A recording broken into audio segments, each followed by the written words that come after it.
Hello and welcome to another episode of the Spiritual, Sexual, Shamanic podcast. My name is Simon Marvell, and it's my absolute pleasure today to be joined in the studio by Elica Lorde-Syzygy.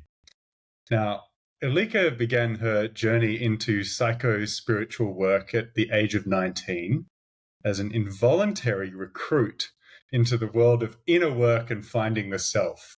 She was raised in a typical middle-class Australian family and was on track for a career in finance before crisis drove her powerfully towards a journey of inner exploration and ultimately a changing career. She became a transpersonal psychotherapist and works with clients in private practice. Some pillars of her approach are the idea that the psyche is made up of many different parts that we can come into a deeper relationship with, that the ego is not a bad thing, and that there is clearly a self beyond the ego that we can easily access for healing and empowerment. Elica, we've known each other for a number of years and we've never sat together in this setting. It's such a delight to have you. Thanks for joining us. Thank you so much for having me, Simon. And yeah, what a treat. The universe has thrown us together in a completely different configuration this time.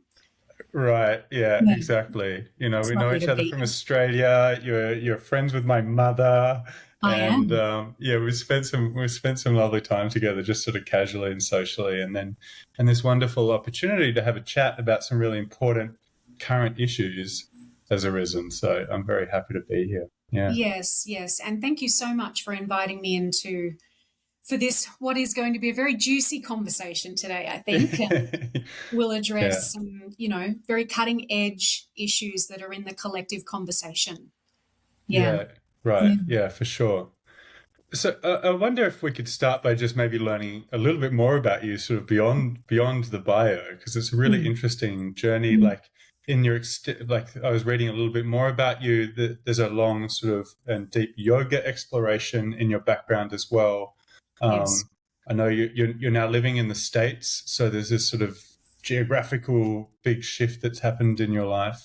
Um, if you were to expand a little bit and tell people a little bit more about like where you're coming from in this, as you say, psycho-spiritual practice that you have, and as a transpersonal psychotherapist, what would you say to people if you wanted to let them know a little bit more about your approach? What's important to you in that practice and in that work? Yeah. Well, as the bio accurately said, I was an involuntary recruit. I didn't think that this was going to be my journey. I didn't even know there was a journey when I first started. I was really just middle-class Australian, went to public schools, started out in the corporate world, worked for 10 years in the corporate world, really, right, was really having a normal, in inverted commas, life. And, sometimes things happen that catapult us onto the journey, into the journey, onto the path. For me, that was a very big spontaneous Kundalini awakening. Some people may know what that is, other people won't, and that's okay. What it means is that it put me into crisis. Things were happening that I didn't understand. I didn't have any guidance. I tried some standard therapy, some CBT, I think at some point I even tried the Alexander technique, or just, throwing darts in the dark. I didn't know what I was doing.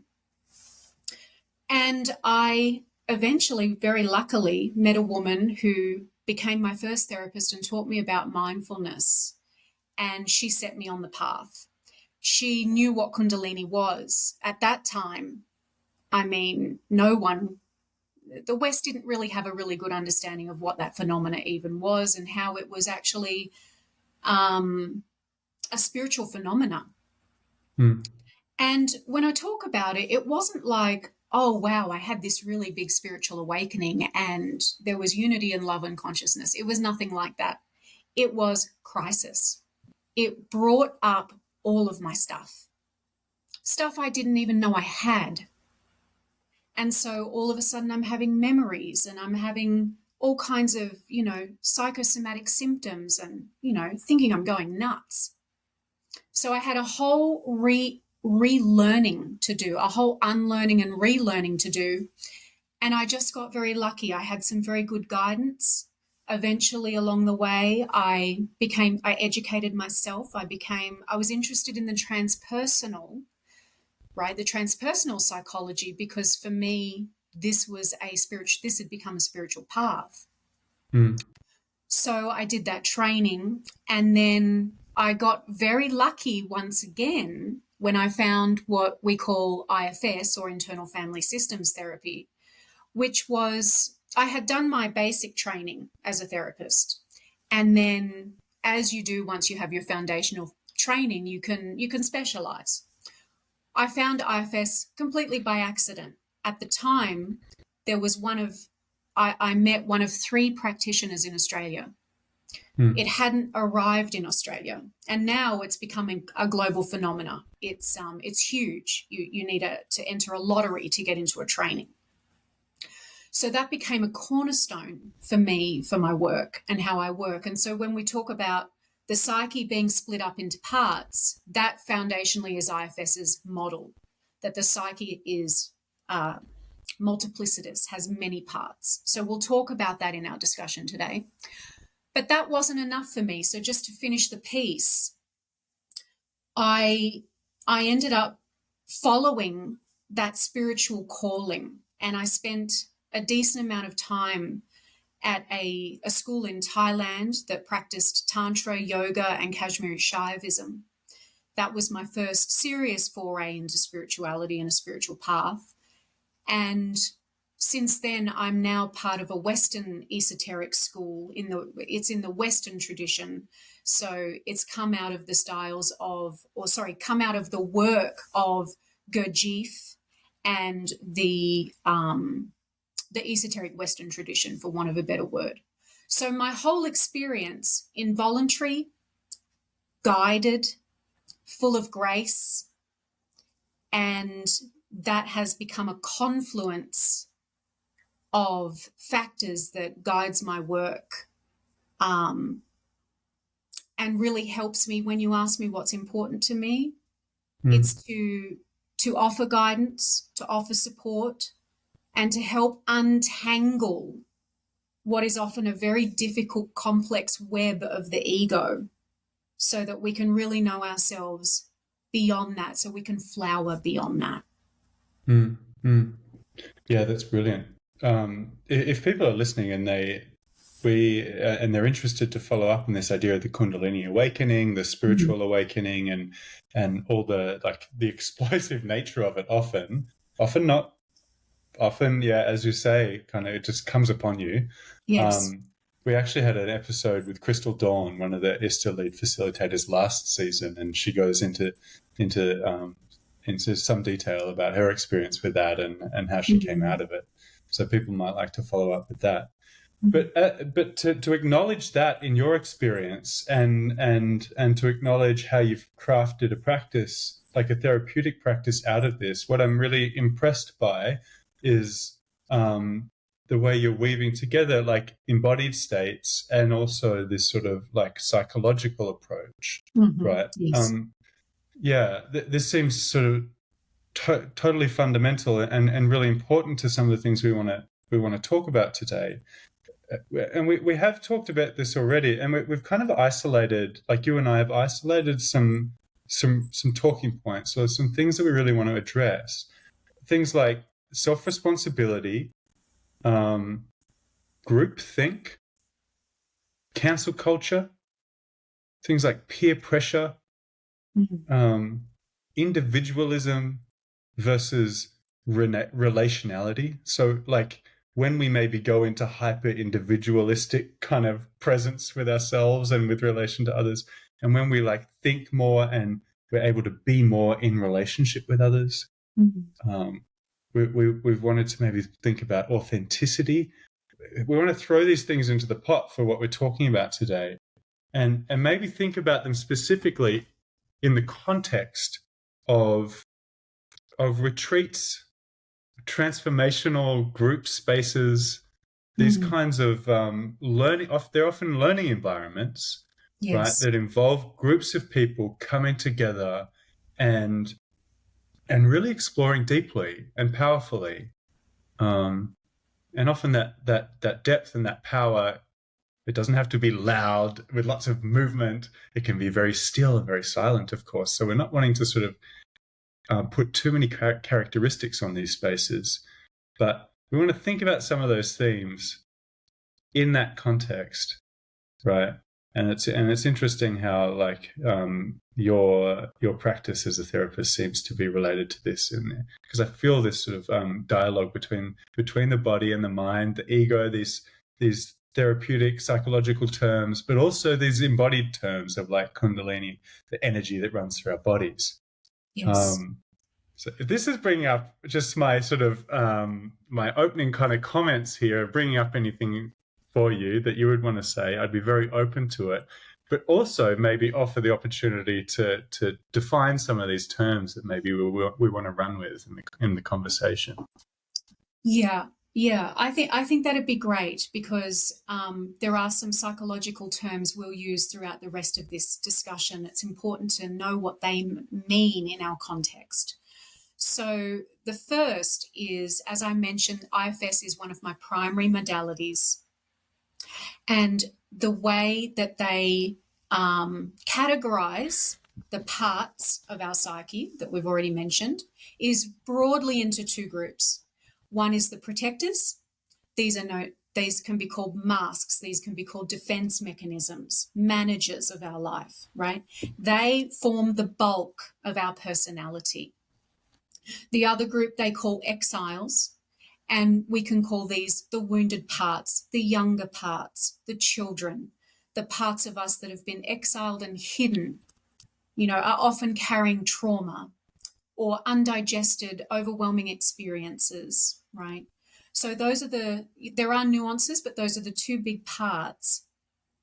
And so through this session, I might use the word protector, or I might use the word exile or wounded child. The second term to understand is called object relations.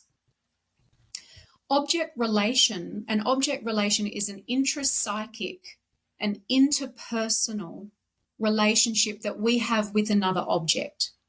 So to make this really simple, right, I'm going to use the example of mum, right? I have a perception of my mother, and maybe and these get laid down when we're very young. So maybe I perceive her breast as nourishing and gives me milk and what I need. So it is a good breast. And the way I perceive myself in relation to this object is satisfied and content, nourished and fulfilled. So my conclusion about this relationship is it's good. This is a good relationship. I like it, right? We don't always have objects that are constant, nourishing and fulfilling and good, right? Sometimes we have objects in our childhood that are frustrating or neglectful or rejecting, or we perceive them to be that way. We then take on a self-image and we have a negative relationship with that object, right? These relationship templates get laid down and become the templates with which we interact with other people as adults. This is a really important concept because throughout our discussion, I will be referring to the object relations that get activated between a participant and a retreat holder, which is often a parent-child relationship. So that's the second definition. The third one to mention is transference. Transference, very simply, is when we displace a past relationship onto a person in our present. So we may perceive someone as being like our mother or our father or the bully in high school. We may get an echo of that experience in a person in our present, and we start behaving with that person in our present as though they are the person of the past. That's transference. We're not with the real person. We're with a historical relationship. Okay? So those are the three big definitions to understand. And the last thing to point to, which will probably lead into our discussion, is what I feel is the cutting edge conversation that distills all of this conflict that may happen, that is happening between retreat facilitators and participants, is the difference between an individual approach in the world and a relational one. This is a duality, right, which needs to reconcile, and I'll explain more of that as we go on. But basically, an individual approach is when we have experiences, we come up against life, it triggers us, it activates us, it brings up our history, and we are fully responsible for it. That's the individual approach. I go and get the help I need, I go and get the support I need, but this is my stuff. It's not my fault, but it's my responsibility. The relational is different. The relational has a different perspective. It acknowledges that we are born, grown, and impacted in a relational field. And we often heal in relational fields as a result. So we impact one another. And there is a co-created situation, a co-responsibility among the participants to own whatever's their bit. And so I think at the moment you're getting a lot of conflict around, you can hear this sometimes in spiritual communities. This is your stuff. Go and work it out. Even in relationships at the moment, it's kind of the thing to say, right? Like, not my circus, not my monkeys. This is your history. Go work it out with your therapist. And there's a truth to that. But we still need to include the relational if we're going to get out of the duality and become integrated and whole, right? The relational is just the other side of the spectrum. And there is a spectrum of individual, separated, autonomous, merged, connected, unity consciousness, relational.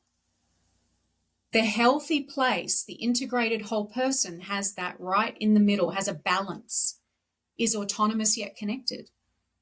So a lot of people are working through those issues of merging or autonomy in their personal work. And I think this is an important thing to point to because there's a conflict here, right? You might have a workshop that's offering a relational space, come in and work with a group, and yet it may say at the end of the day, well, you know what? You need to go and get a therapist because this is your stuff. So how do we reconcile those two things? So those are the opening comments and definitions, and, maybe we can take it more from there. Yeah, for sure. I mean, there's so much on the table now. There really is so much on the table. I guess an opening question I have is like, what is a relational space? You say this right at the very end. What is a relational space? Why is that valuable to me? Because again, when I think of personal work, when I think of self-development, or what might motivate me if I look online at maybe a spiritual retreat or some kind of retreat or workshop or something like this, that draws me because I want to learn something more about myself or experience some new skills in life in general. When I'm doing that, I am thinking of myself as an individual, So I have these problems in my individual life. Yes. They might be in relation to other people. Yes. Yes, that always, like, I always get triggered about certain things as an individual, but I'm going to take myself as an individual into one of those spaces. Right. That's one way I would think about this. Yes. But also, I think it's very common in the zeitgeist, the culture, to think about self-development in like a one-to-one relation, like a therapeutic relationship with a therapist or something like this. Yeah. And then they maybe go and play group sport, or they go to a yoga class. So they do have group experiences. But I don't know if that's what you mean when you say like a relational space. Well, it is actually, right? Right. Okay. Anything that creates a field, right, is a relational field. It creates something more than the sum of the parts, right? So maybe, I don't know if you've got a favorite sports team or something, and you see what the team can become when it's working together. The Geelong Cats, Elica. It's a field. Play Australian rules football. They definitely are more than the sum of their parts. Yeah, there's this beautiful, I don't know, Tai Chi that happens, right? This flow between the participants. And then you've got the spectators, and they're part of the field. It's all influencing one another. Right? So everything where we come together and we're influenced, we're impacted, we're in a field, right? We become more than ourselves. And that's actually a spiritual path itself. Getting outside of just the individual self and becoming part of a field, that can take us closer to unity consciousness. But yeah, specifically psychologically, what we're pointing to here is, and you asked me, what's the value of getting into the field? Yeah, the value is your subconscious material is not necessarily going to be activated unless you bump up against a field, whether that's one other person or many other people, right? We get to really see the contents, the parts come alive when we're back in the relational field, because that's where they were created, in a relational field, right? So and people will often say... Sorry. Oh, people those will say... relational fields easier. where they were...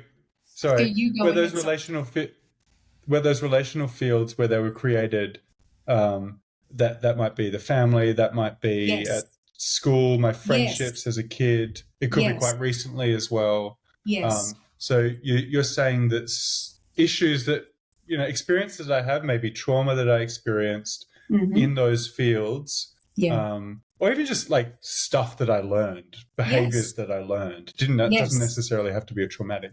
They happen in a field. I can sense that. I can sense the truth of that.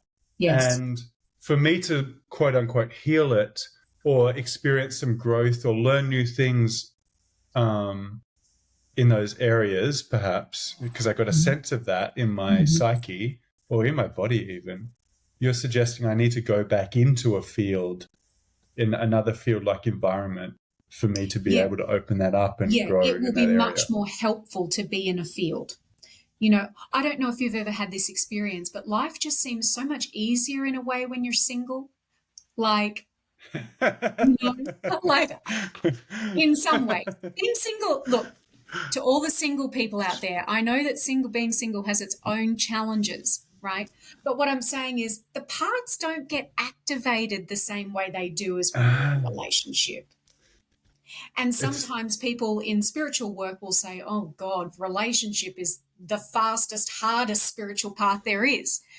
The reason is because it's bringing up all of the content.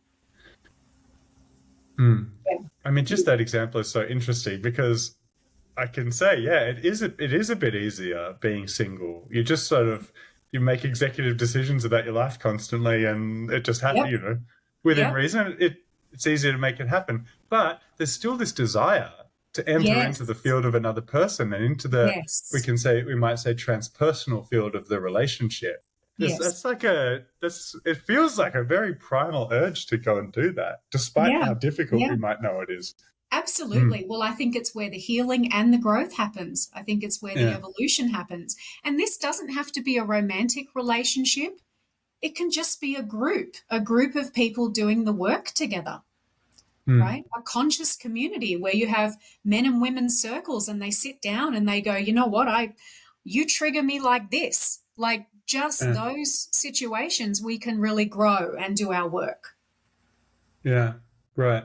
So what we seem to have going on at the moment, like in the zeitgeist, it seems to be some issues that we want to talk about seem to be alive. Like some of the problems with entering a space like this. What are some of the issues, and why do they occur? Yeah, Elica, it's a great question. Because ultimately, as adults, we want to know what can happen when we go into these fields. Because if we don't know what happens, if we don't have some idea, then we can get bombarded. Sometimes in the IFS work model, they'll call it, having a parts party. All of a sudden, all the parts are coming alive. They're taking over. We're overwhelmed. We can be re-traumatized. We can be back in young object relations we're not even conscious of. So it's a dynamic psychological space. And that's what's to be aware of. It's not, I just, sign on the dotted line, go and have my experience, go home and I'm good. Right? You are really working with yourself. And you want to know what you're signing up for. So having some education around the terms that I've mentioned earlier on, that you have different parts, that you may have trauma, you have a history of wounding. There is nobody who doesn't, right? No one is getting a free ticket in life. Everyone's got stuff. So you might have powerful object relations reactivate in the field. When we are presented with someone, or where we're sitting as a student, we are basically saying, this person in front of me, the teacher, has more knowledge about this path than I do, or is my guide, and we're sort of handing some of that responsibility to them. That can activate being back in the parent-child relationship. That's our earliest memory. That's our earliest object relation. There's a bigger authority outside of myself. We can start to have transference, right? And there's, in particular, with groups that have leaders, leaders who've done a lot of inner work or who are offering inner work, we can have what's called an idealizing transference. Another term for that could be the golden shadow. We project all of our capacity, all of our true nature onto another person, and we idealize them. We know where that's going to end up. That's a sandcastle, right? So these terms that I've named in particular, the parts, the exiles, the object relation, the transference, it's very important to understand these concepts. If you want to get the most out of your retreat, wherever it is you're going, right?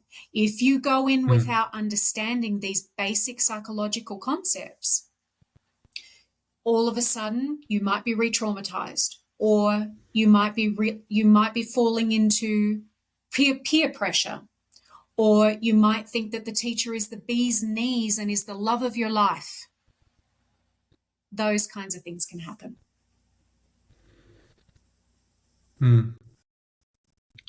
Just want to clarify something. You mentioned a sandcastle. So it means when our relationships are idealized, when we're projecting a golden shadow, we're not having a relationship with a real person. We're having a relationship with an image, with a projection, and it's not real. And so like a sandcastle, it will ultimately dissolve. It's not real. Right. So if I'm someone who's interested in going to one of these retreats, and like I live in Lisbon, in Portugal, I tell you what, there is so much every single week. there are 10 different Right. retreats you could go to, and this is Yes. just one place in the world. This is really something happening in the world.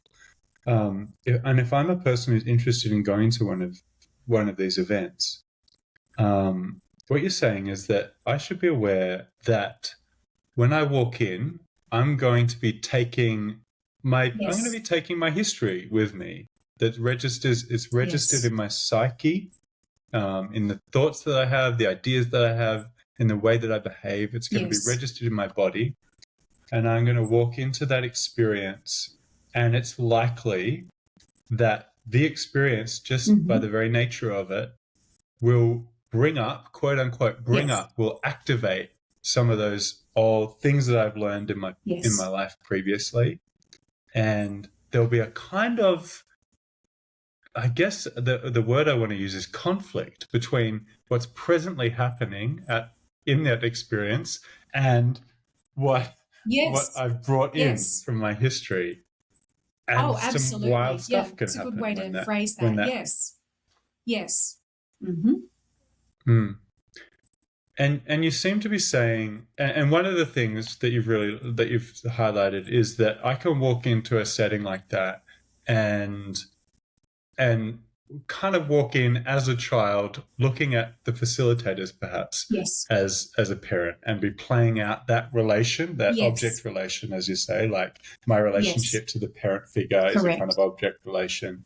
And I would place myself and be placed actually as part of the learning experience. Correct. As the child, so that I could learn, right? That's kind of like a pedagogical it's very interesting, isn't it? Because to be an adult student, how do you find that place where you're open to learning and you have not knowing, and yet you're still a mature, capable adult, right? That's a real point, isn't it? Yeah, a real point for integration. Right. Totally. And so, and on that, I liked the image that you used of the spectrum between, I think you used it with regards to individuality versus like relationality. And we want to be able to kind of surf between the ends of that spectrum. Know when is the right moment to be to integrate things individually, when to sort of maybe immerse ourselves in the relational experience. And it seems like in this example as well, that kind of surfing between ends of the spectrum is also useful, where here the ends of the spectrum are child, position, learner, receiving information from a quote-unquote authority figure, to adult person on an equal footing with everyone around us in a community, a wider community of people.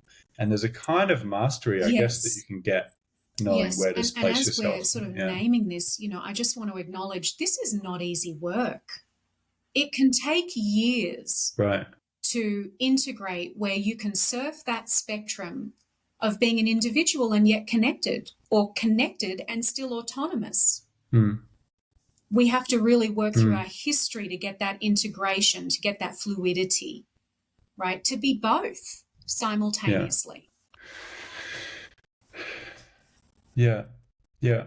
So you seem to be saying that people should walk into these experiences knowing these terms already, like or worded up in a way, having done some research.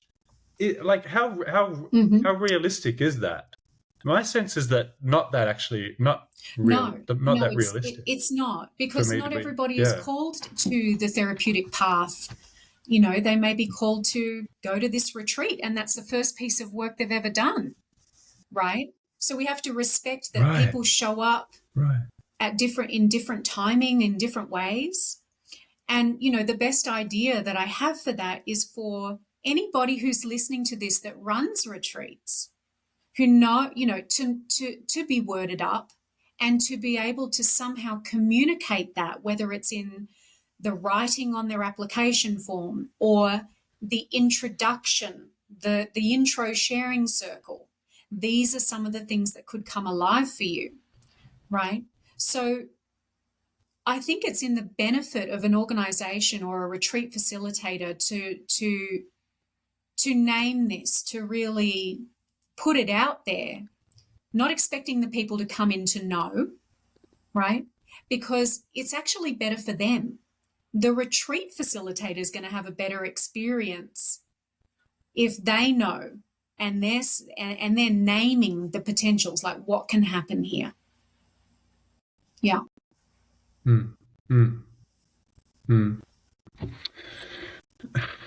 So what are the pitfalls? What can happen when someone, let's say maybe a retreat facilitator isn't worded up on this, doesn't maybe responsibly inform the participants of what's possible, and the participants don't know? What can happen? Unfortunately, it can be a real train wreck. So what can happen is that, say you have an exercise or you have a practice or just something happens during the process that activates a trauma, activates an exile, right? The person may not even know about that exile till that moment, but up it comes, right? What happens then is the protectors kick in hard, right? Protectors generally are managing our lives so that these exiles are not touched or wounded again or disturbed. So if an exile gets triggered, the protector will flare up, right? And we have a term for that called firefighting. They flare up strongly and they react. So reactivity can be strong, and reactivity is always a sign that the ego is in motion. Then you can get all kinds of behaviors depending on what that protector does to protect, right? The participant might leave. The participant might blame. They might start yelling. They might have a meltdown. You know, they might go on a revenge vendetta.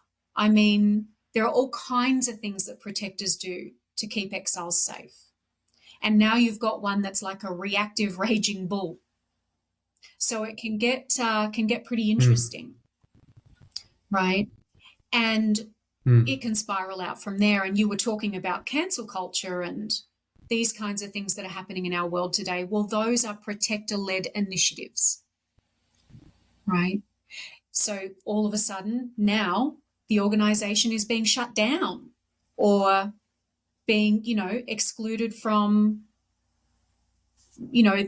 how you see with the celebrities, like, Nike pulls their endorsement or, all these things happen. That's what happens. And again, to reiterate, just for people on the terms, like an exile is a part of the psyche that can maybe be associated with the child, or like an earlier part of the psyche that's developed earlier, and a protector is a part of the psyche that wants to defend the vulnerability of, defend that vulnerable part of ourselves, so it will come out as a protector. So you can always tell a protector because there'll be rigidity, there'll be reactivity, there will be, fire, there will be retaliation, defense. These are protector activities. Right. So this is really interesting, and I imagine this firefighting, as you say, like I guess a triggering or a threatening of the exile and the coming out of the protectors. This can happen, like as you say, in an exercise during a retreat. So like the trigger will happen and then the protector will come out, just in the space of a 15-minute exercise, perhaps. But it can also happen on a wider scale, maybe like a bunch of protectors will get together and like create a task force. Absolutely. We call that recruiting, right? The ego loves to recruit. Right. Yeah, it will recruit people to its agenda, to its support base, right?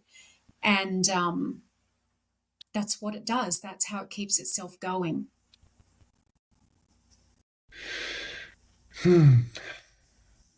So if I'm at one of these retreats, can I avoid it? Can I avoid that? Or because I got a sense that like Yes. being triggered, having like shadow work. I think of shadow work, right? I want to get into some Sure. places that I Yeah. haven't seen, Mm-hmm. right? I don't just want to sort of the same experience that I could get watching Exactly. You're there a to do your video work. about this stuff Yeah. on YouTube, right? Mm-hmm. Right. So how do I? Is it? Can I protect against the protectors coming Well, out? Like, how do I that do would this just be another properly? You know, protector. So no, that like, doesn't work. oh damn it! Protectors and protectors. Yeah. So So when is it good? When is it bad? You yeah, know, yeah. like So, basically. I would say as a participant, if I was a brand new participant, right, um, Yeah. to a retreat that was going to bring up some edgy stuff for me, I would, first of all, I'd really want to know what the process was, right? I'd really want to know this retreat facilitator, what's their experience, what's their intention, what do they stand for, what are their rules of engagement, what do they take responsibility for, what do they not take responsibility for. I want to be really clear on all of that, right? Because, and I want to have extra support in place, like say the retreat facilitator is not a therapist, or says, look, some stuff might come up for you, but we're not resourced. We don't have therapists. We're not resourced for that. We suggest you have support, whatever it is you might need, your therapist, etc. So I'd want to get really clear on those rules of engagement, right? And then say, I know I have a history of trauma. I've got my therapist and I want to go and have this experience. I engage, right? And I practice, first of all, I'd be practicing my mindfulness game pretty full on, because my parts are going to start activating as soon as I'm in the field, right? I might even want to have a session with my therapist during the retreat. This has come up for me, that's come up for me, right? And if at any point an exercise you had the parts inside tend to be the ones that go red flag, right? If you've got a part saying red flag and starting to react, it means that your system has a part that's not fully equipped for this, right? Your system's trying to warn you. That's what gut reactions, intuition, red flags, orange flags, that's what that is. That's warning. I don't know if we've got the capacity for this. Someone inside of us doesn't have the capacity for this.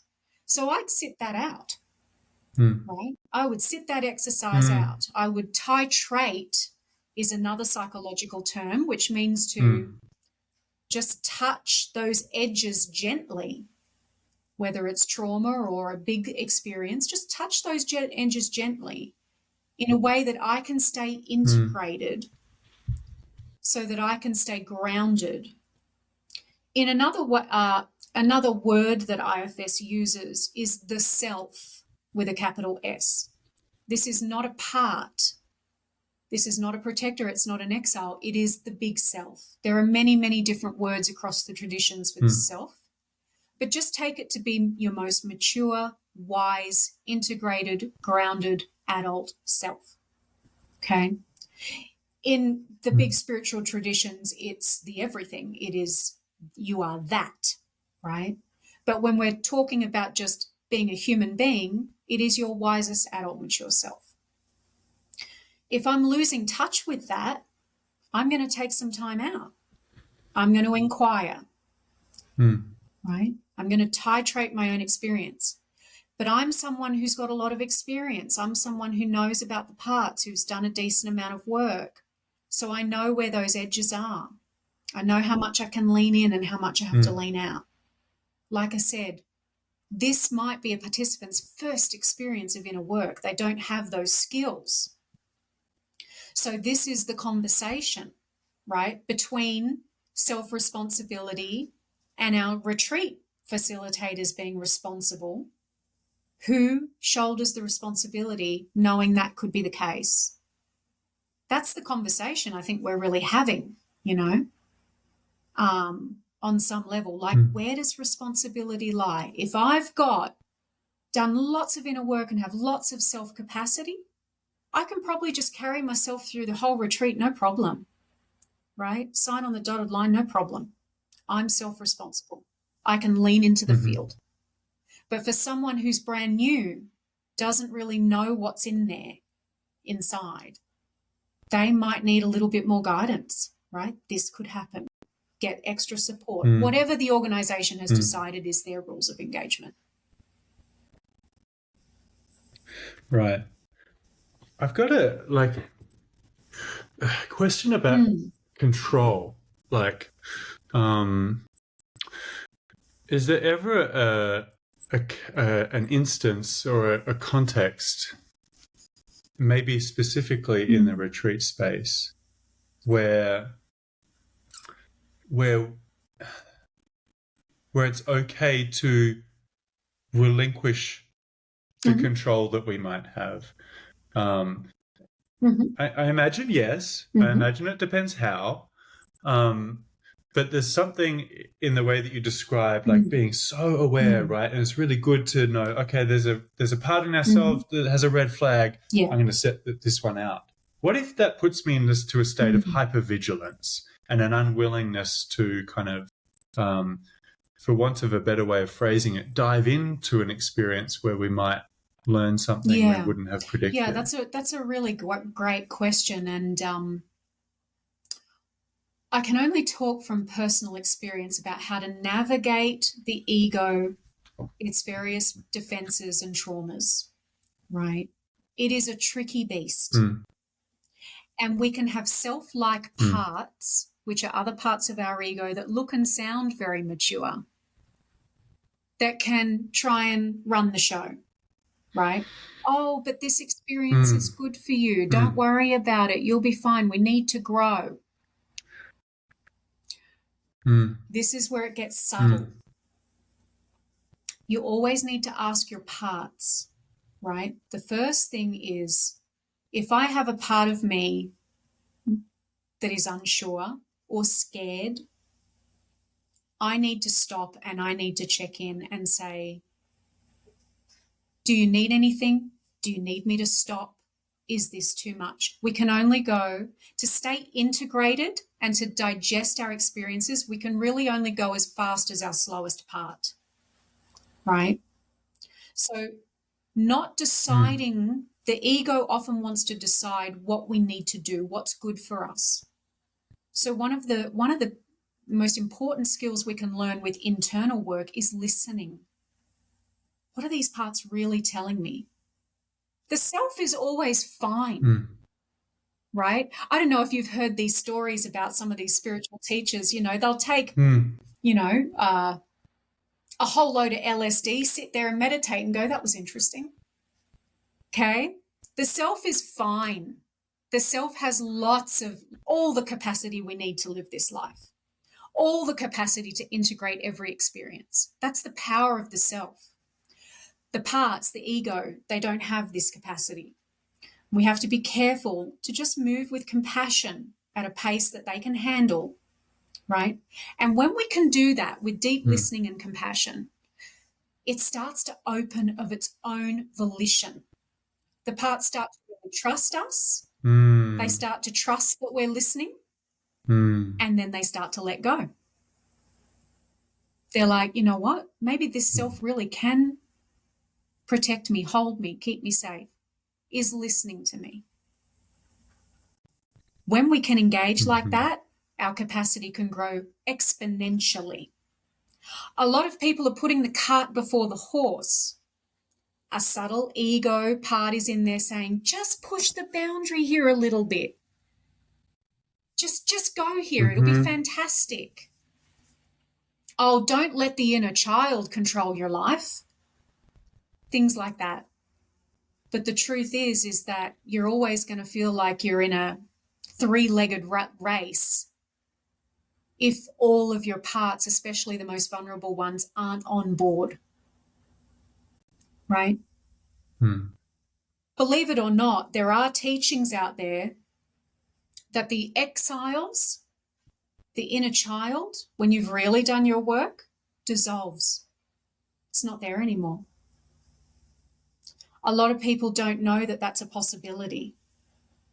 But for that to happen, you have to be with your child 100%, whatever he or she needs, until that happens.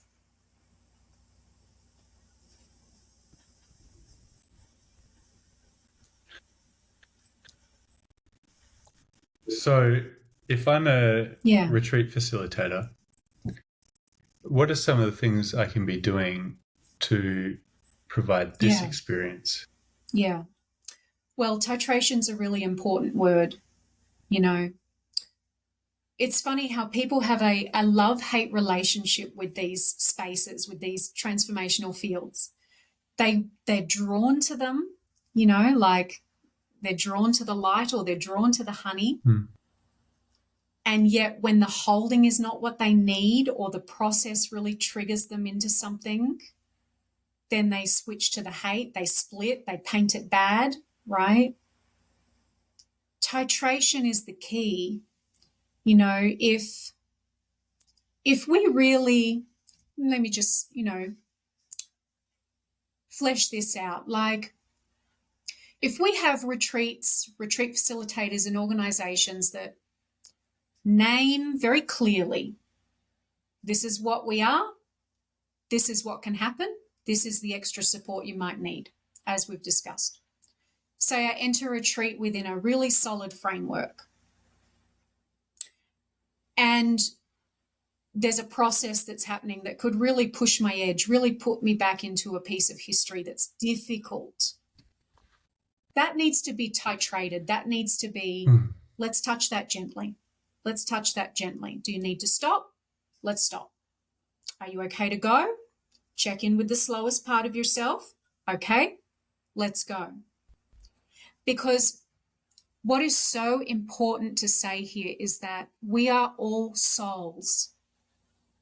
And the soul is a living, dynamic organism, right? Like a protoplasm that has very sensitive tentacles and learns through experience, through being impacted. It's a very sensitive medium of consciousness. If our experiences are too difficult to digest, that means if they're too overwhelming, traumatic, harsh, fast, if they don't move at the pace of presence, and if they're not experiences that the soul can digest, like a piece of bread or a nourishing piece of food, we just get reactivity, the ego comes up, and we spit it out. And that's the importance of titration. Whether you are digesting a past experience, slowly digesting what was difficult about that, or you're digesting a current experience, we want to move at the pace of presence so we can digest it, right? I always, I like to say trauma is not just growing up in an environment where there was lots of, you know, danger. It's not just abuse. Trauma is any experience that has been too overwhelming for us to digest, right? And that's why a lot of trauma happens when we're young, because our bodies are little, our nervous systems are little, we don't have a lot of capacity. That's why as an adult it's possible to heal trauma, because now we've got bigger systems, bigger bodies, intelligence. We can actually have the capacity to digest it now, and that exile can be healed. So this concept of going slow enough to digest is really important, right? Because if you push too hard, nothing's getting healed, nothing's getting digested, and the personality will automatically react and defend and backlash. Yeah. Right. Yeah. Right. Yeah. So the soul is receptive. The soul is so actually beautiful. receptive.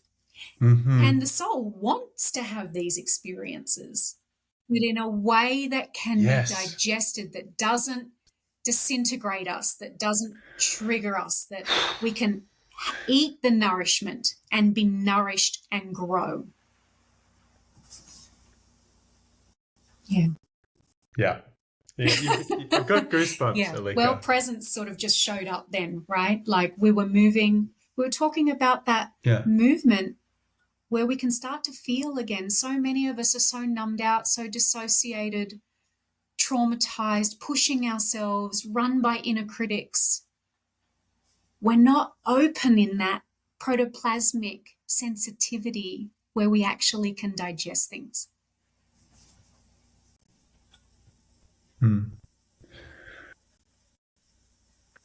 Yeah. So, I mean, I guess to ask the question again, what can a retreat facilitator do to allow this experience for their participant? I guess my first answer is just to educate themselves that this is how the psyche works, right? If you're a retreat facilitator, you know, it doesn't matter what you're doing. You're working in all of this that we've just described here today. There's no way around it. This is your field. This is your work. So really educate yourself about it. Even just listening to this podcast is a great start, you know? And then encourage presence to be in your field. Presence knows. So meditate, embodiment, right? Being with your body, reality testing, being in the here and now, moving only as fast as presence is really important for the soul to be able to integrate experience. You know, I don't know, it depends like how big the retreat is. I might have a certain number of support staff for a certain number of participants, and they can go to that support staff at any time that they're having trouble digesting or they're getting triggered, right? Giving the option, or what seems really important to me is reminding people, remember this object relation of parent-teacher or child authority is being activated a lot of the time. So reminding people you're autonomous. If you really need to leave, if you've spoken with your support person and this is just you need to go and get some more help, remember you have autonomy. You can take care of yourself. You can do that. Reminding people they're not children. They can do what they need to do to take care of themselves, right? And the practices themselves need to have these concepts integrated into them. You know, titration. When you're working through a traumatic event, right? Say you have a process that's working through a particular traumatic event someone went through. The holding container is crucial, right? There needs to be a specific type of holding for a trauma, for an exile to heal. And we have all kinds of, again, ideas about what that means or looks like. You need to ask the child. The child knows what he or she needs. And a lot of the time, children will say things like, I need to know I'm safe. I need to know I'm not judged. I need to know that you're going to hold me. I need to know that you love me, right? I need to know that you're going to be here afterwards. And the children, they may still be externally focused, like they need that from the group. And the group can be there as that holding container. That's a really important role for the group. And also a gentle remembering pointing back to, and the self is here too. So the group can provide that holding and that reminder. The self is here too. So these are some of the things that I would implement if I was running a retreat. Yeah. I'm really resonating with the calling on self-responsibility to come in amongst along with all of those. Well, that's other a elements massive part as well. of the healing journey, Simon. Object relations, by their very nature, set us up in external relationships, right? When your first experience is in the womb, and that's called dual unity. You experience yourself in a field with another. And we learn as children to go external for our needs, our guidance, everything. And a huge part of the journey is the U-turn, remembering that the self is now available. We don't have to go external anymore. We've made it. We've survived. And that's a huge part of the journey.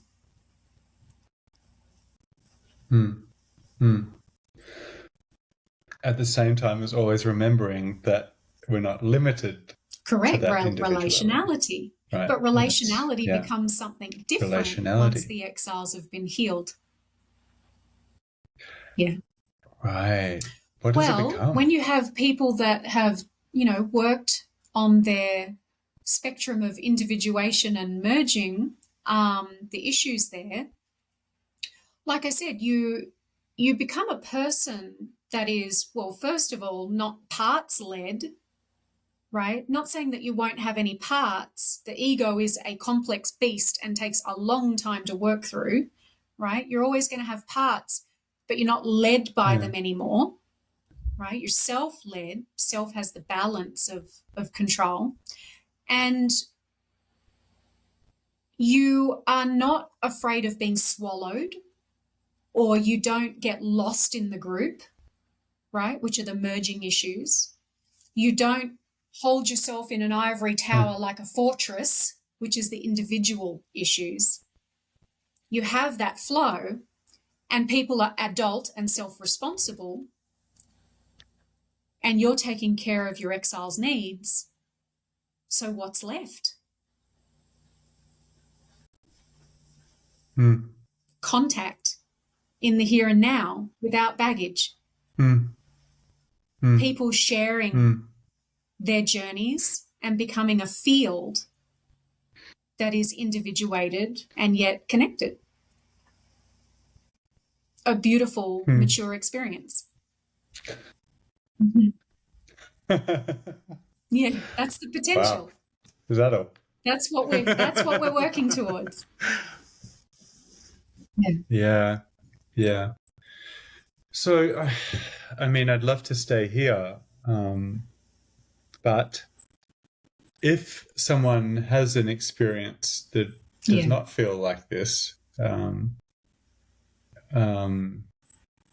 it's either for them subjectively or objectively, if we can put it in these terms, it simply was not an experience where it was possible to feel like this. Then things can go, from what I've observed, and things can go into discourse can emerge from here that can feel attacking. It can feel necessary at times. It can feel like, oh, this is important for this to be said, for people to know that, say that this is not the retreat to go through to for this XYZ reason. I don't want to speak in inflationary ways, but it becomes an inflated space when people are active. Maybe this is the protectors coming out. They seem to speak in these inflated ways. So there's dialogue around, vocab. Let's say, the pitchforks come out. Cancel culture. This person needs to be. It can even, it can go in very extreme directions. People's careers can be actually sort of taken down, or the intent to do that can be taken down. And some of it seems like it's correctly motivated, but inappropriately or disproportionately expressed. In some cases, these quote-unquote attacks can feel like they are incorrectly motivated, like unwarranted totally, and it's just a sort of quote-unquote mob mentality. Again, I'm trying to avoid using the inflated terms, but they're so present in what we're trying to talk about. What is going on here? What is going on here? when this happens, when like we could say cancel culture emerges, maybe particularly in the scene, in the community of spiritual retreats and self and personal development work, group development work, non-mainstream culture in general. Why do we tend towards a cancel culture if something is not, if we don't feel that something is doing, people are not doing as we want them to be doing or as they should be doing, or a group is not? Why do we go towards that? It's the protectors, right? As we were talking about before, the protectors come out after the fact sometimes. Say an exile's been hurt through a process, they will come out, and sometimes they can be very extreme and they will want to annihilate, right? I annihilate the object that caused the trigger. This is called splitting. We didn't define this in our psychological terms, but it's another one to know. It's when you paint something as all good or all bad, right? And when we first go to the retreat, we have a tendency to think that it's the good mother. And when good mother doesn't hold us in the way that's needed, or an exile gets hurt again, we split. We go to bad, this is bad mother, right? And the reactivity happens. Okay. The truth is there's no good mother or bad mother. It's just a facilitator who didn't hold the space or do something that a certain part of you got triggered, right? So we're back into the object relation again. This is parent-child, and now we're with the bad parent, and we want to retaliate. So, thinking about cancel culture, it can serve a benefit if it's temporary. And what I mean by that is if something really felt not okay and we get this backlash from the protectors, they put us on notice. And if the person receiving that backlash can say, oh, okay, I didn't realize, or, I can adjust or I can negotiate, and both parties can feel heard and move to meet the other, then it has served a beneficial purpose. But if it's just to annihilate the other, you're really getting into dangerous territory, right? Because you're cancelling out everything that triggers you, that triggers your history. We have to have a very mature attitude to realize the things that trigger us, bring up our history, are actually opportunities. They're threads to be explored, because the person who will benefit from that is the person who felt that. They get to heal that part of themselves if they can turn towards it. So here we come back to individual versus relational. I'm not saying that it's all on the individual to manage their trigger, look into it and heal it, and the facilitator has no responsibility. I'm also not saying that the facilitator has all of the responsibility to not trigger anyone, because that's actually impossible.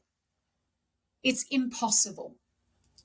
But if we've got a situation where there are voices saying, this really doesn't feel okay, can you negotiate and come back in here so we can get back to a place of digestion? Remember, we're trying to get to that sweet spot of experience and digestion that everybody wants.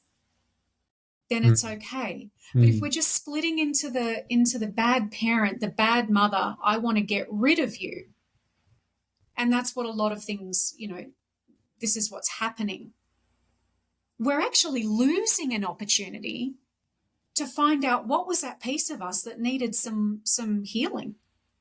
What was that part of us that got activated and needed the light of consciousness? So those are, my thoughts on cancel culture so far.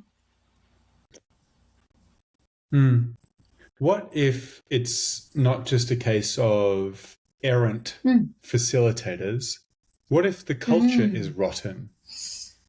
What if, and maybe I want to sprinkle on top of this, what if we're dealing with cult-like Right. dynamics? Yeah. Good point.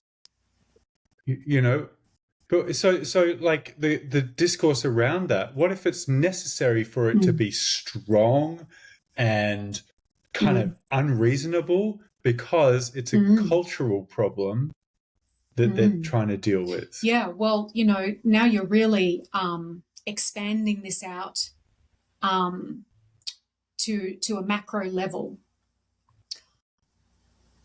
Hmm. Hmm. Let's start with if that piece of the culture is rotten. My experience after all these years in the work is that humans are attuned to truth.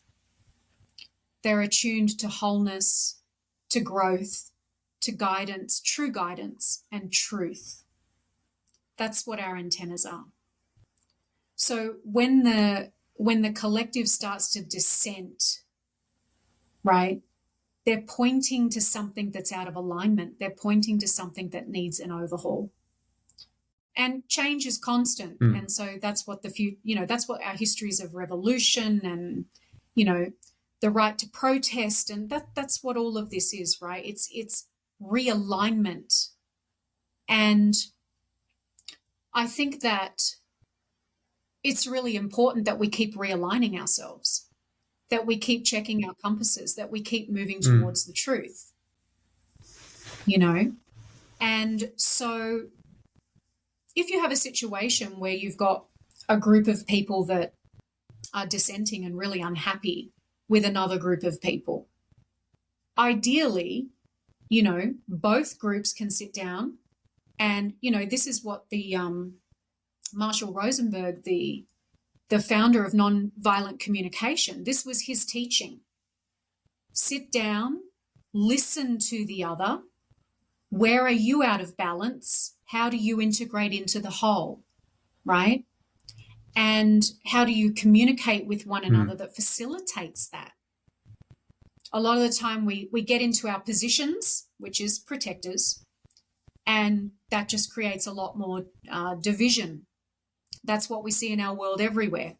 Object relations being acted out, divisions.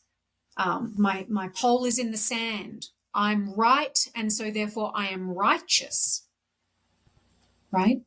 But nobody has all of the truth. Nobody has all of the perspective. We all bring a piece of the truth, and we have to be willing to listen to each and every piece of the truth to be an integrated whole, right? No one has monopoly on truth, right? So maybe even if there's a part of the culture that's rotting, right, can we just acknowledge that it served its purpose, and rather than throwing the baby out with the bathwater, right, have a listen to their perspective. What piece of truth are they holding? And how can they transform and still be integrated? Everything needs to be integrated. Everything. So that, that those are some of my thoughts on the culture. When it comes to a cult, cults are fairly obvious. They are organizations that control, manipulate, coerce. Their participants are often fearful. Their members are fearful. There are punishments. They are often not allowed to leave. Often their families are also included in the network or in the punishments. These people are isolated, right? I'm not a cult expert, but I can certainly smell one when I see one. And I have worked with cult survivors. And these are some of the things that they go through, right? Cults are tricky because it's a case of Stockholm syndrome, right? And this is where the members, you're in an object relation again. The child has gone to find the parent. Sometimes the parent may have let them down in life. They've gone to find parenting elsewhere. They've gone to find guidance elsewhere. Yeah. And they may have been abused, so they know relationship is abuse, or their history feeds into it. But then the difficulty with cults is that the members are complicit in the abuse. They don't want to leave. They side with the abuser. So that's a whole different complexity, right? Maybe it goes back into primal responses. Like one of the topics we were going to talk about was groupthink. This is a classic cultish thing, right? We get brainwashing and groupthink. Groupthink and the behavior of cult members, it's very primitive. It goes back to primal survival responses. The object relation when I'm a child is, here is the person who helps me survive, and I need to do it their way. So I'm just going to abandon myself, abandon my authenticity. I've just abandoned myself and go with what I need to do to survive. So that object relation can get activated in groups, in cults, and it's a real individuation problem. The person has not been afforded the opportunity to individuate properly as a child. Maybe their attachment needs were not met, or maybe individuating was just not okay. So that's some of the discussion on the group thing. So, I mean, if I was in a cult, and I'm like experiencing Stockholm syndrome, and of course Stockholm syndrome is not, it's not limited to being in a cult. I can experience that in a relationship, in any kind of institution, in a friendship group, in a place. I'm familiar with this feeling. And how can I identify that for myself? If precisely, like, I'm surrounded by an environment that's confirming the feelings that I feel when I'm experiencing Stockholm syndrome, it must be quite hard to find a way out of it. It really is. Yeah. The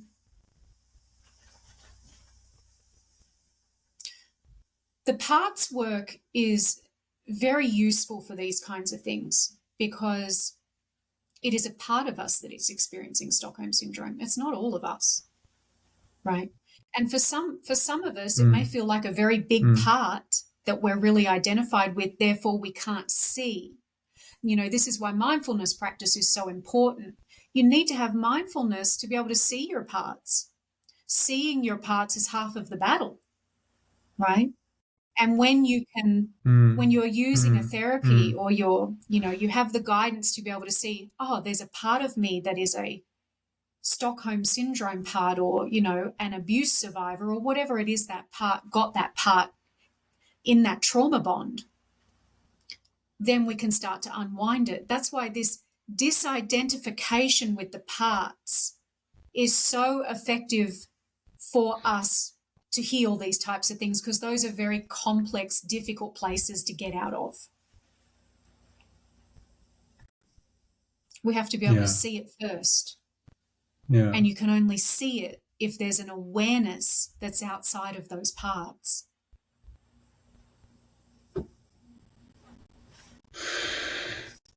Yeah, right. So, like, you talk about, and I want to go somewhere else as well, but you talk about, that's related to this, but you talk about cultivating a mindfulness practice that's involved in having this awareness of the parts that are might be experiencing that, and so, like, what is mindfulness practice? Like, that's a more commonly used term, and people might have some ideas about how to do that for themselves. But I think what I'd want to pull out and just reflect and repeat in what you're saying is it's really important just to, like, start with where we're at. If we're hearing this podcast or we notice something that someone said, just begin at wherever that point is to start, like, kind of going inward or asking some difficult questions, explore some challenging ideas that are maybe outside of what you're used to, or something like this, to start to open up a bit of space for some perspective. And going through a process like that, maybe that's kind of a kind of mindfulness. going through a process like that sets us up to have our antennae going, so that if we walk into an environment or into a culture and we go, oh, hang on, this feels a bit, because we've done that work already and we're kind of already we kind of can walk into different spaces and perceive them maybe more sensitively or more accurately and go, okay, there's something off about this group, or there's some issue here. I'm alive to that. I'm present to that issue, rather than just being swept up by the next thing that looks sexy. Yes. I think you've named that well. Yeah. We go within. There's a practice called the 80-20 rule, and it's about having 80% of your consciousness a meter from your body, and only 20% external. Right? The more we can concentrate on our own field, our own thoughts and feelings, and not worry about what's happening out here. And this could be really good, to set up a group exercise. I'd like you to have 80% of your focus here and just 20% over here if someone else is doing some work. You don't have to be all in with them about their work. How is their work affecting you? What's happening in the 80%? Right? We have to learn how to not be so external. Remember, we're set up, we're wired to go external, and a lot of our work is the U-turn. What's happening in this field right now? And if I stop extending my antenna further than that, what changes? A lot of us are very empathic. Children are very empathic. So if we have exiles that are still hooked in, we might be extra sensitive or extra empathic, and we're really influenced and impacted by this person's work over here, right? What's happening for you? Don't worry about helping them. They're doing their process. Hold space. But it's not for you to get merged and entangled with. What's happening for you? Go within.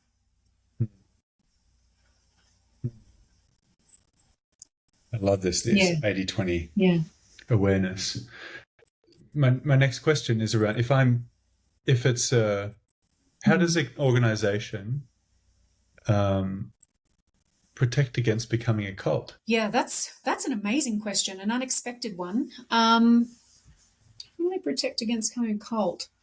Well, certainly most of the cults we've seen historically have a particular leader, have one leader whose word, experience, theology is the truth and nothing but the truth.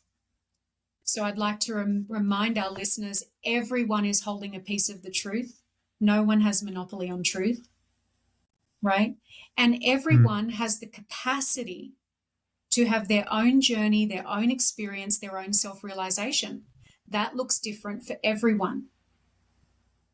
So if you've got a teacher out there saying, this is self-realization, do this.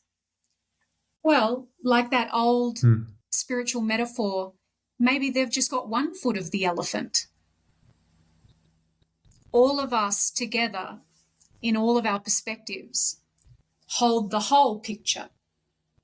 So if there's any one person dominating, monopolizing, say they know the truth, red flag.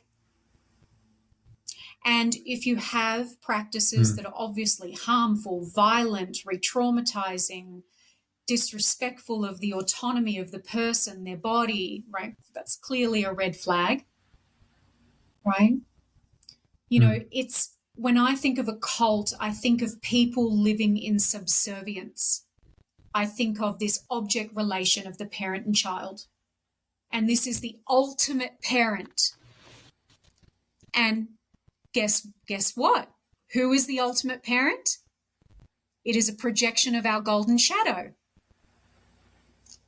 It is us putting all of our goodies over there, not recognizing our own true nature, not recognizing our own sovereignty, not working through the obstacles to us having that in its fullness. We're like, oh, it's over there. So there's nothing wrong with receiving guidance. We all need guidance. I'm offering this podcast today as a hope that it might give some people some guidance to help them find their way. Mm-hmm. So we all need guidance, and we need to learn about the psyche and how it works and our history and how it impacts the present, and, you know, how to navigate this all gracefully, relationally and individually. We all need that guidance and that teaching, right? But if you've got a guru sitting on a pedestal saying, I've got the truth, and you do it this way, and you're that, and not listening to any of your experience or any of your truth, you're not in a good situation. Mm. Mm. So coming back to the original question, how does a group stop becoming a cult? Decentralized authority is always a good idea. Having a group of people that are aware, who are working on themselves and are not falling into groupthink, is a good idea, right? People who perhaps come from different walks of life and can offer different perspectives is a good idea. And listening to the feedback of the participants and sifting through what is real, where do we need to shift and move, right? Where do we need to stay the course? Having that flexibility, that resiliency, I think those are all good ideas. Having outside consultants, right? You know, have someone come in and look at it with fresh eyes. You know, have someone with a particular expertise and come in and look through that lens and get a bunch of different perspective with a bunch of different lenses. I think that can keep an organism or an organization really healthy. Yeah. Amazing. Yeah. It makes so much sense. This is so fascinating. I feel like this, we can continue to talk more and more. But we have to move towards some kind of conclusion here. There's something that's still present for me, I guess, around, and maybe there is for you. And I'd love to hear maybe what's coming through as like for the end, that maybe hasn't been spoken or wants to be highlighted from our discussion. For me, there's some lingering question around bringing sexuality as the particular historical, often it's historical material or experience base that we're bringing into a space. If that's in particular sexuality, what extra complexity or difficulty does that bring in the context of what we're talking about here around responsibility, the parts work perhaps as well. Yeah. So all areas of our personality, there are parts, including the sex, including the sexual energy, including what we would call our sex life. Yeah. Our sex personality, right? That's parts. Very rarely has someone really worked through all of the parts that are hooked into the sexuality to have, a self-led sexuality, for want of a better word. Sexuality is really tricky. And the reason for that is because it's visceral and it includes the body. A lot of the time, the body is the densest form of manifestation. So by the time things have materialized down to this level, they're really dense. And now we're working with the physicalness of ourselves, right? The body keeps the score was Bessel van der Kolk's work to really let us know how much is stored in this flesh and bones, this vehicle. So when it gets visceral, it can get really difficult. And, you know, for survivors of this kind of trauma, it can be some of the toughest trauma to heal. Extremely triggering, extremely sensitive. And it's not just survivors that have a lot of work to do. You know, like I just said, our parts interweave themselves in every area of our lives, right? So all forms of sexuality, all types, shades, colors will have parts involved. So if we're really serious about doing our work, we'll lift the lid on that, get inside of that, look at the parts, what they're trying to get for us, what they try and do for us, right? As a facilitator of this, it's extra triggering, right? And I really do have empathy for the places that are wanting to facilitate these kinds of experiences, because there's not too many places you can go to for this kind of work outside of the therapeutic room, outside of the therapist's office, you know. So it's sensitive, and it is deeply interwoven with the life force energy. It's primal, it's energetic, it's powerful. You add all of that power behind unresolved issues, you get a storm. It's the very nature of the way the power is interwoven with it and the body, right? You put the ego, the wounding on top of that, woo, look out. So, you know, it's good to understand, again, the psychology and what you're bumping up against when you go into the deepest work, which is going to be in the body and in the sexuality. And some spiritual traditions, like someone was telling me about an old Tantra tradition a few weeks ago where you weren't permitted to sleep with a Dakini for 7 years or something, right?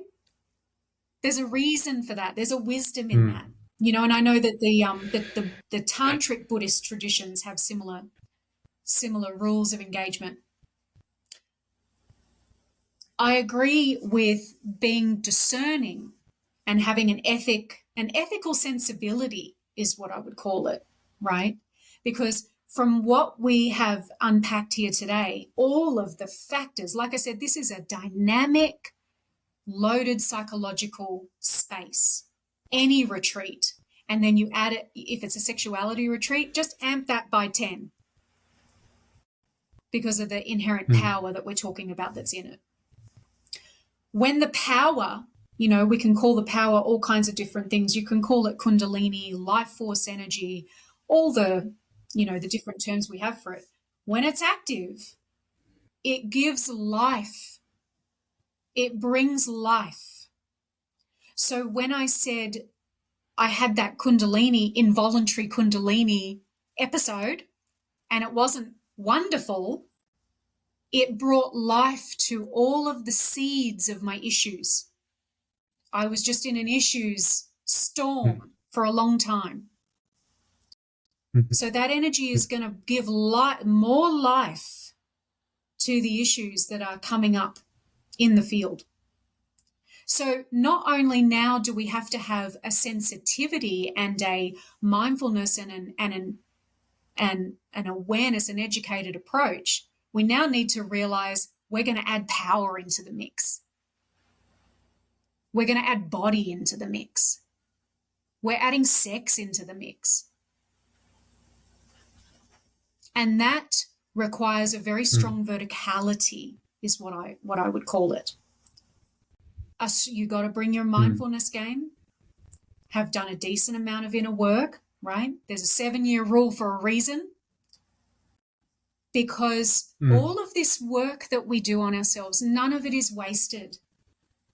Everything that we do to heal a piece of ourselves, integrate ourselves, and grow our capacity means we can handle more.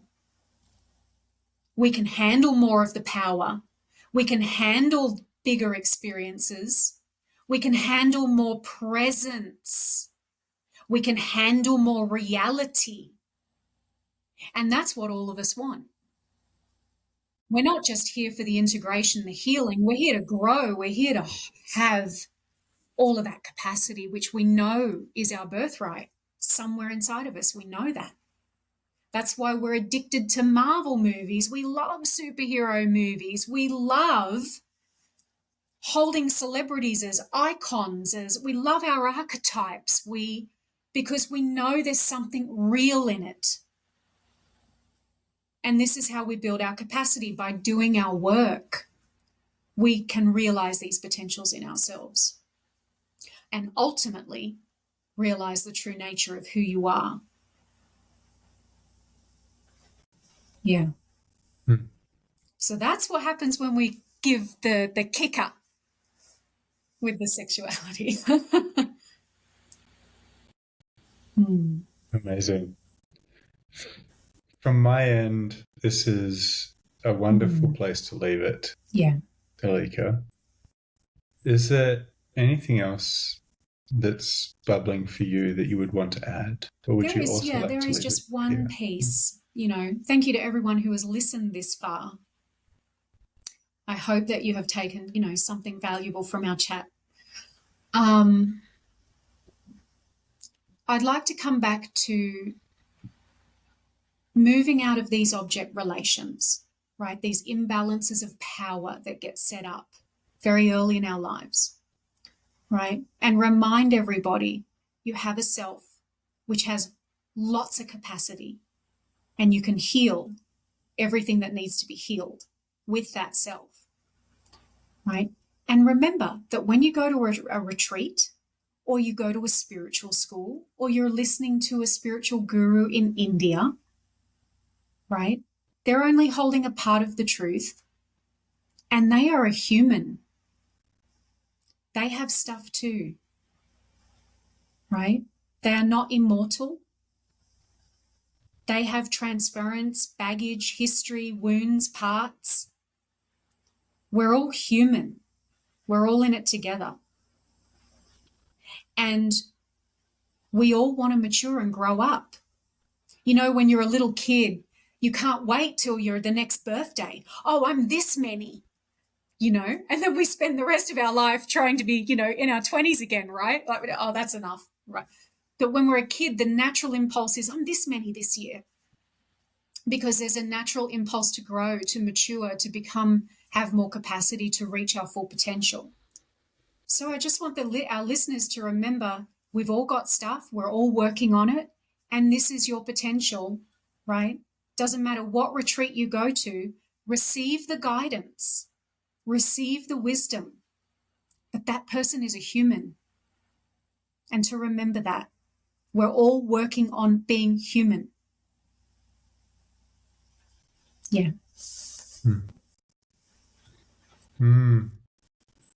Yeah, Elica, thank you so much. If people want to get in touch with you, work with you, is there some place that they can go in order to reach out? Yeah, certainly. If people would like to drop me a comment, you can just send me an email, elicalorde@gmail.com. I do also have a website. It's not updated. I will get on that. It's actually, it's funny that I ended my talk there, because I believe it's www.beinghuman.com. Try that one out. I think that works. Either of those is fine. Amazing. Yeah. Amazing. Yeah. Awesome. What we often do to finish the podcast episodes is ask some quick fire questions. I wonder if you would be open to answering some quick fire questions. Go for it. In a few words or less, tell me, what was your favorite meal as a kid? Vegemite on toast. What was the biggest culture shock you experienced moving to the United States? What is your favorite way to celebrate a big achievement? My in your inner life? child would like me to say that would be an ice cream. But myself, just a quiet moment of appreciation and fulfillment. Amazing. What's your favorite nature spot Ooh, in the world? What comes top of my mind would be Banff in Canada. Huh. What archetype don't we talk enough about? The crone. Dhumavati, the void. We don't like talking about things that get close to death. And if you were a piece of furniture, what would you be? I think I'd be a big, soft, throw yourself into it couch that you relax in your pajamas. Amazing. Elica, thanks so much again. It's been such a joy, a pleasure, and I've really enjoyed the depth and the sensitivity and the subtlety of some of the aspects of this conversation. Yeah, thank you for generously sharing your time with us, and we're really looking forward to speaking to you again. Yeah, me too. It was an honor.